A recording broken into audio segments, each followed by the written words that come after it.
तेज बारिश, बिजली कड़कने की आवाज और चारों तरफ बर्फ से घिरी हिमालय की चोटी बाबा केदारनाथ 22,000 फुट ऊंचाई पर स्थित। दूसरी तरफ 21,600 फुट करज कुंड, तीसरी तरफ 22,000 फुट ऊंचा भरत कुंड। यही नहीं, इस स्थान को और दुर्गम बनाती है मंदिर के पास से गुजरने वाली नदियां मंदाकिनी और सरस्वती, जिसमें 16 जून को इतना पानी भर गया जैसे मानो भगवान शंकर ने अपनी जटाएं खोल दी हो। दूर दूर से लाखों तीर्थ यात्री तीखी चढ़ाई करके जीवन में एक बार बाबा के दर्शन करके अपना जीवन सफल बनाने आए थे। लेकिन किसे पता था कि जल्द ही हजारों भक्तों को जन्म मरण के चक्र से मुक्ति मिल जाएगी। मौसम विभाग के अनुसार जून में भारतीय मानसून समय से 2 सप्ताह पहले ही उत्तराखंड देवभूमि आ गया था, लेकिन भक्तों के मन में कोई भय नहीं, हो भी क्यों। काल के काल महाकाल जो सामने थे, केदार घाटी के बीचों बीच ध्यान में लीन बाबा भोले के आराम में भला कौन है जो दखल डालता। भक्त निश्चित थे,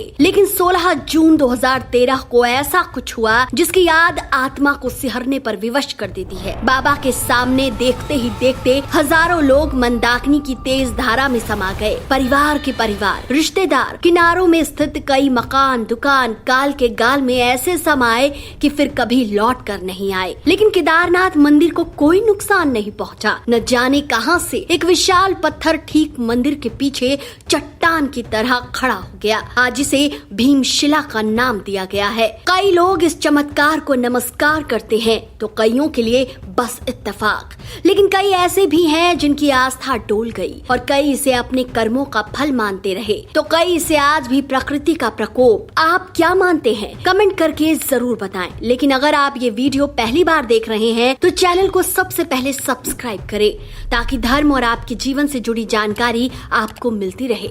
मित्रों, केदारनाथ आपदा को बीते 10 बरस बीत गए, लेकिन आज भी हजारों लोगों की चीख पुकार, पानी का तेज बहाव और नदी किनारे ढहते मकानों को कोई नहीं भूला। हर साल आज भी हजारों लोग बम बम भोले का जयकारा लगाते पैदल खच्चर और पालकियों से बाबा के दरबार में हाजिरी लगाने चले ही आते हैं। इस बार भी अक्षय तृतीया के शुभ अवसर पर 25 अप्रैल 2023 को सुबह 6:20 पर मेघ लग्न में विधि विधान से केदारनाथ के द्वार खोल दिए गए हैं। हर हिंदू 4 धाम यात्रा की महत्ता जानता है। गंगोत्री, यमुनोत्री, केदारनाथ और बद्रीनाथ की यात्रा पर आए यात्री इसी जन्म में कई जन्मों के पुण्य अर्जित कर लेना चाहते हैं। भगवान विष्णु के 24 अवतारों में से एक नर और नारायण की तपोभूमि केदारनाथ, जहां द्वापर युग में अपने भाइयों की हत्या के पापों का प्रायश्चित करने पांडव भी आ चुके हैं। पुराणों के अनुसार यही वो स्थान है जहां भगवान शिव ने दिए दर्शन। समुद्र तल से 3,583 मीटर ऊंचाई पर स्थित केदारनाथ मंदिर के पास स्थित है चौराबाड़ी और एक और ग्लेशियर जो सरस्वती और मंदाकिनी नदियों के स्रोत है। 16 जून को तेज बारिश और ग्लेशियर के फटने से इन्हीं नदियों ने कई दिनों तक लगातार तांडव मचा के रखा। इस मंदिर की भौगोलिक रचना देश के बाकी मंदिरों से काफी अलग है। बाकी स्थानों के मंदिर का द्वार या तो पूर्व होता है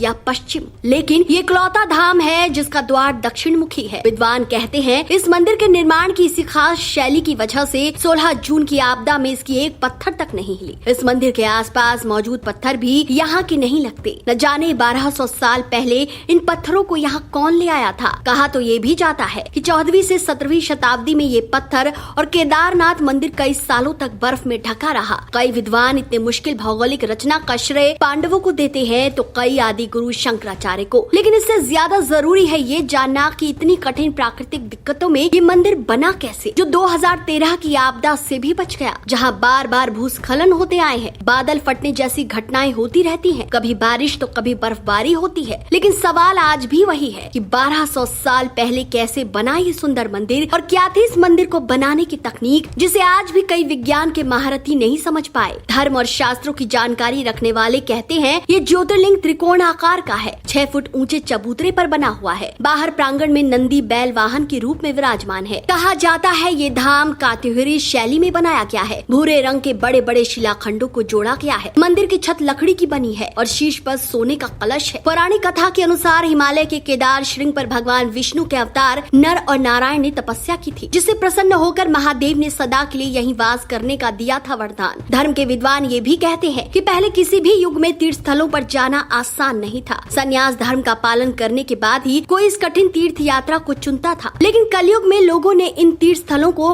पिकनिक स्पॉट मान लिया है। अब हर उम्र के लोग यहाँ आते हैं। उत्तराखंड पर्यटन विभाग के 2011 के आंकड़ों के अनुसार यहाँ राज्य की आबादी से दुगने से ज्यादा तीर्थयात्री हर साल आते हैं। बर्फ से घिरी केदार घाटी में बसी बाबा भोले की नगरी दुर्गम है, लेकिन फिर भी 6 महीनों के लिए खुलती है। आदिदेव महादेव के केदार द्वार हर वैशाख के महीने के बाद इसे खोल दिया जाता है। कहते हैं तभी पुजारी यहाँ एक दीपक जलाते हैं जो दिवाली के बाद आने वाली पड़वा यानी परुआ तिथि तक जलता रहता है। आज केदार त्रासदी की आपदा को 10 साल बीत गए, लेकिन बाबा के भक्तों का मेला आज भी लगा रहता है। तो मित्रों, 2013 में केदारनाथ पर आई आपदा को आप कैसे देखते हैं?